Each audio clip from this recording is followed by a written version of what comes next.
Hello friends, welcome. UPSC preparation only channel में आपका स्वागत है। फ्रेंड्स, आज हम लोग एंशियंट बिहार का जो क्रोनोलॉजी है उसको देखेंगे, तिथि क्रमावली। यहाँ पर सबसे पहले आपको दिख रहा है 2300 से 1750 ईसा पूर्व। 2300 से 1750 ईसा पूर्व में हड़प्पा सभ्यता का काल माना जाता है।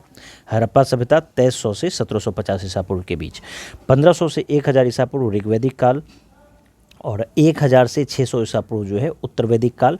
यानी कि इसी समय में जो है आर्य संस्कृति का गंगा घाटी में विस्तार हुआ। तो 1000 से 600 ईसा पूर्व के बीच आर्य संस्कृति का गंगा घाटी में विस्तार।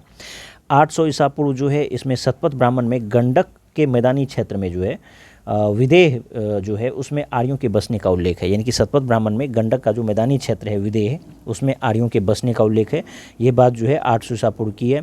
उसके बाद देखिए 600 से 500 ईसा पूर्व में द्वितीय नगरीकरण का समय है ये, और 16 महाजनपद का भी काल है। 600 से 500 ईसा पूर्व के बीच द्वितीय नगरीकरण और 16 महाजनपद का काल। 563 से 483 ईसा पूर्व महात्मा बुद्ध का जीवन काल रहा है। 563 ईसा पूर्व में इनका जन्म हुआ और 483 ईसा पूर्व में जो है इनका महापरिनिर्वाण हुआ। और उसके बाद देखिए 544 से 492 ईसा पूर्व में मगध नरेश बिंबिसार का शासनकाल रहा और मगध का उत्कर्ष हुआ। कब? 544 से 492 ईसा पूर्व। 540 से 468 ईसा पूर्व में जो है वर्धमान महावीर का जीवन काल रहा। यानी कि 540 ईसा पूर्व में इनका जन्म हुआ, 468 ईसा पूर्व में जो है इनका देहांत हुआ। 500 ईसा पूर्व जो है ये वैशाली में प्रथम गणराज्य की स्थापना हुई। 500 ईसा पूर्व में वैशाली में प्रथम गणराज्य की स्थापना। 492 से 460 ईसा पूर्व जो है अजातशत्रु का मगध पर शासन रहा और वैशाली पर जो है ये विजय अर्जित किया। तो 492 से 460 ईसा पूर्व। उसके बाद देखिए 490 ईसा पूर्व में अजातशत्रु के द्वारा पाटलिग्राम की स्थापना की गई। तो पाटलिग्राम की स्थापना जो है किसके द्वारा किया गया? अजातशत्रु के द्वारा। लेकिन पाटलिपुत्र को राजधानी बनाया गया ये उदयन के द्वारा। आगे देखिए 483 ईसा पूर्व में जो है राजगीर की सप्तपर्णी गुफा में प्रथम बौद्ध संगीति का आयोजन किया गया।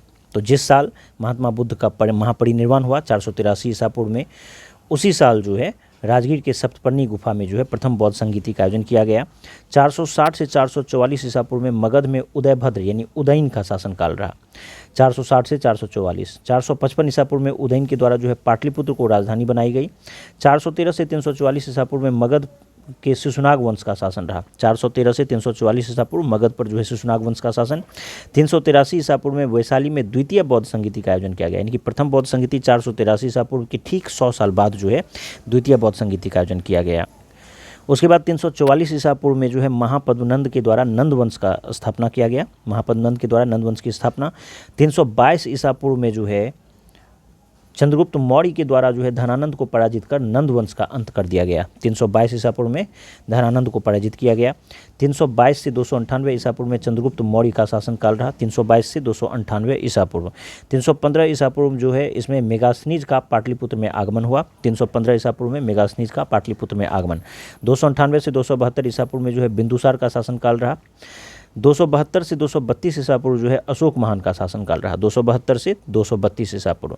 देखिए 261 ईसा पूर्व में जो है कलिंग युद्ध हुआ था, तो कलिंग विजय किया। अशोक ने बौद्ध धर्म को स्वीकार कर लिया। कब? 261 ईसा पूर्व में।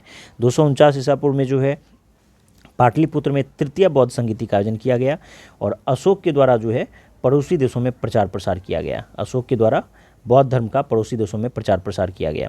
उसके बाद देखिए 185 ईसा पूर्व में क्या हुआ? पुष्यमित्र शुंग के द्वारा बृहद्रथ की हत्या करके मौर्य वंश का अंत कर दिया गया और पाटलिपुत्र पर जो है डेमेट्रियस का आक्रमण हुआ। तो हम लोग क्या देखें, शुंग वंश की जो स्थापना है किसके द्वारा की गई? पुष्यमित्र शुंग के द्वारा। और पुष्यमित्र शुंग जो है किस वर्ष जो है बृहद्रथ की हत्या किया था? तो 185 ईसा पूर्व में। और बृहद्रथ जो है मौर्य वंश का अंतिम शासक था। ठीक है। उसके बाद देखिए 185 से 172 ईसा पूर्व में जो है शुंग वंश का शासनकाल रहा। 185 से 172 ईसा पूर्व। उसके बाद देखिए 72 से 27 ईसा पूर्व में कनु वंश का शासनकाल रहा। शुंग वंश के बाद कनु वंश। 72 से 27 ईसा पूर्व। 319 से 355 ईस्वी की बात है। अब मगध पर जो है चंद्रगुप्त प्रथम का शासनकाल रहा। गुप्त साम्राज्य का उत्कर्ष हुआ।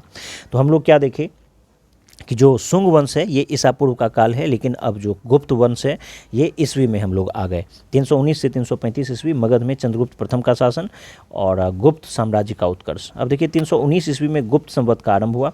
319 ईस्वी में जो है गुप्त संवत की शुरुआत हुई और उसके बाद 335 से 375 ईस्वी में जो है समुद्रगुप्त का शासनकाल रहा। साम्राज्य विस्तार का आरंभ हुआ। उसके बाद नेक्स्ट यहाँ पर देखिए 375 से 412 ईस्वी के बीच चंद्रगुप्त द्वितीय का शासनकाल रहा, जिसको विक्रमादित्य भी बोलते हैं।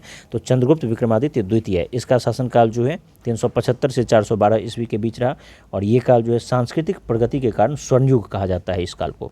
405 से 411 ईस्वी में चीनी यात्री फाहियान का जो है भारत भ्रमण हुआ। तो 405 से 411 ईस्वी के बीच चीनी यात्री फाहियान आया। उसके बाद देखिए यहाँ पर 414 से 455 ईस्वी में कुमारगुप्त प्रथम का शासनकाल रहा, नालंदा विहार की स्थापना ये करवाया। 455 से 467 ईस्वी के बीच स्कंदगुप्त का शासनकाल रहा, हुनों का आक्रमण इसी समय हुआ था स्कंदगुप्त के समय, 455 से 467 ईस्वी के बीच। फिर देखिए 467 से 494 ईस्वी के बीच बुद्धगुप्त का शासनकाल रहा, गुप्त साम्राज्य का पतन जो है इस समय आरंभ हो गया बुद्धगुप्त के समय, 467 से 494। 500 ईस्वी में जो है मगध क्षेत्र पर हुनों का आक्रमण हुआ। 495 से 510 ईस्वी के बीच भानुगुप्त का शासनकाल रहा, गुप्त साम्राज्य का अंत इसी के समय हुआ। उसके बाद देखिए 530 ईस्वी में जो है मगध के परवर्ती गुप्त शासकों का उत्कर्ष हुआ। 530 ईस्वी में मगध के परवर्ती गुप्त शासकों का उत्कर्ष हुआ। 606 से 641 ईस्वी के बीच जो है थानेश्वर एवं कन्नौज के शासक हर्षवर्धन के द्वारा जो है पूर्वी भारत में साम्राज्य का विस्तार किया गया। 606 से 641 ईस्वी के बीच थानेश्वर और कन्नौज का शासक जो हर्षवर्धन था उसका पूर्वी भारत में साम्राज्य विस्तार हुआ। 635 ईस्वी में चीनी यात्री ह्वेनसांग यानी कि युआन च्वांग का भारत आगमन हुआ। तो 635 ईस्वी में ह्वेनसांग आया हर्षवर्धन के ही समय, और 673 ईस्वी में जो है चीनी यात्री इत्सिंग का भारत में आगमन हुआ।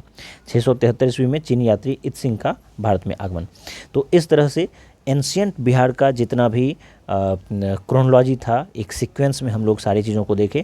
नेक्स्ट पार्ट में हम लोग आगे की चीज़ों को कवर करेंगे बिहार से रिलेटेड और बाकी करंट अफेयर्स वगैरह से रिलेटेड। उम्मीद करता हूँ ये वीडियो आप सबको पसंद आया होगा। धन्यवाद।